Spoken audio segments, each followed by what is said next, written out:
কালকে বিজেপি মারধর করেছে। কালকে পুরো আমাদের বিজেপির ঘর ভেঙে দিয়েছে, বোম মেরে দিয়েছে। আজকে সকাল থেকে পোলিং এজেন্ট নেই।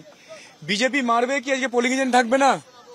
চোখের সামনে আপনারা দেখছেন যে কিভাবে বুথ জ্যামিং করছে। তৃণমূলের অভিযোগ, যারা রাস্তা আটকে রয়েছেন তারা বলছেন তারা তৃণমূল করেন, হাতে লাঠি। কিন্তু তৃণমূলের অভিযোগ আপনারা নাকি মারধর করেছেন। আমরা মারধর করলে আমাদের সকাল থেকে পোলিং এজেন্ট থাকবে না? আমরা যদি আমি দেখাতে বলবো ছবিটি, দীপ্তেন্দুকে দেখাতে বলবো ছবিটি।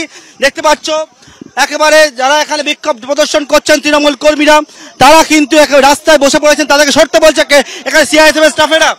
রাজ্য পুলিশকে দেখতে পাওয়া যাচ্ছে না। কেউ কিছু করবে না, এটা করে না। না না সামনে না, কাজে একা যাবো না, একা যাবো না।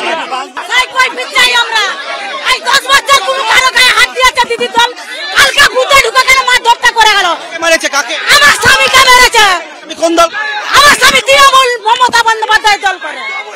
কেন মারবে? বুঝে ঢুকে মারধর করেছে। 10 বছর কোনো মারপিট ছিল।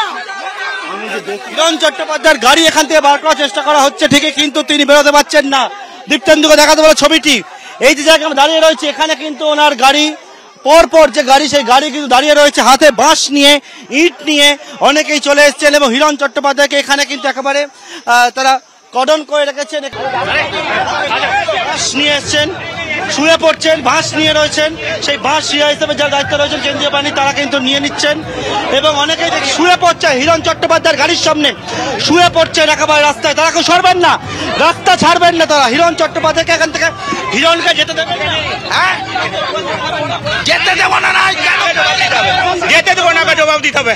আমাদের 3 জনের হাত ভেঙেছে, ঠিক আছে?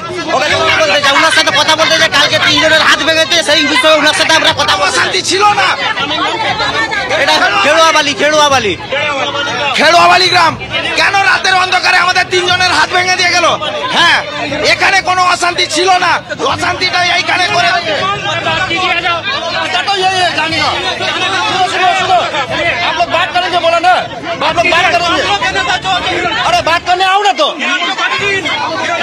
হিরণের সঙ্গে যখনই বললে কথা বলতে চাই, একেবারে যিনি দায়িত্ব বলছেন যে আসুন একজন কথা। খারাপ করবে आप लोग तो हर चीज मान रहे हम लोग, ये खराब कर रहे। आइए बात करने, बात करना